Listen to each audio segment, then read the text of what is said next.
RGR9 news కి స్వాగతం.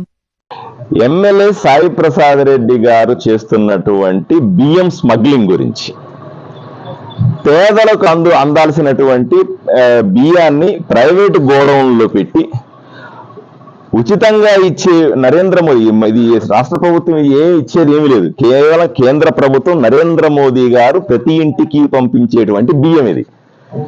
ఈ ఉచిత బియ్యాన్ని వీళ్ళు 5-6 రూపాయలకు డీలర్ దగ్గర నుంచి కొనడం, 6 రూపాయలకు కొన్న బియ్యాన్ని పక్కన రాష్ట్రానికి తీసుకెళ్లి అందరి చేతులు తడిపేసి పక్క రాష్ట్రంలో 45 రూపాయలకు అమ్ముకోవడం, అది దేశం విడిచిపోవడం, ఇది జరుగుతున్నటువంటి స్మగ్లింగ్.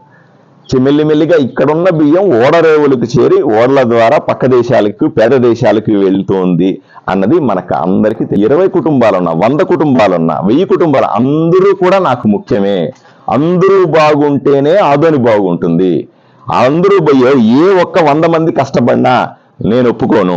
అందరినీ కాపాడుకోవడానికి, అందరినీ బాగు చేసుకోవడానికి, ఊరిని చల్లగా చూడడానికి, కులాలకు అతీతంగా, మతాలకు అతీతంగా అందరినీ చక్కగా చూసుకోవడానికే నేను ఎమ్మెల్యే కాబోతా ఉన్నాను.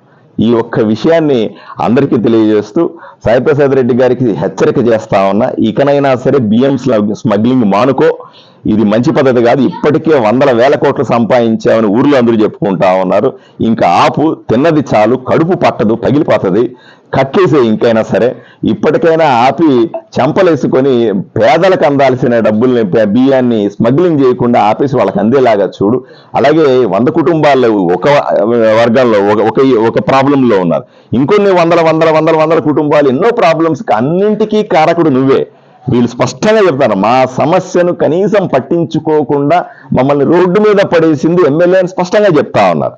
సో దయచేసి ఇట్లాంటి పనులు మానేసి, ప్రజలకు నువ్వే సమస్య అయితే ఎలా? ప్రజలకు ఏదైనా సమస్య వస్తే ఎమ్మెల్యే దగ్గరికి వస్తే ఎమ్మెల్యే సమస్యకు పరిష్కారం చూపాలా. నువ్వే ప్రజలకు సమస్య అయితే ఎక్కడికి పోవాలా ప్రజలు?